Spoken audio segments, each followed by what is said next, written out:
अस्सलाम वालेकुम। मेरा नाम मोहम्मद कैफ है। मुझे प्लांटिंग का बहुत शौक़ है। ये सब प्लांट्स मेरे हैं। मैं अपने गार्डन को हमेशा साफ़ रखता हूँ।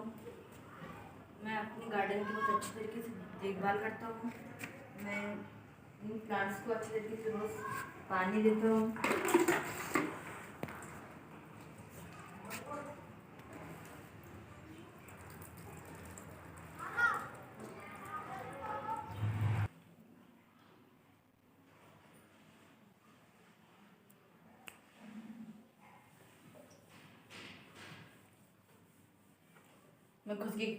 मैं खुद की कपड़ों की प्रेस खुद से करता हूँ।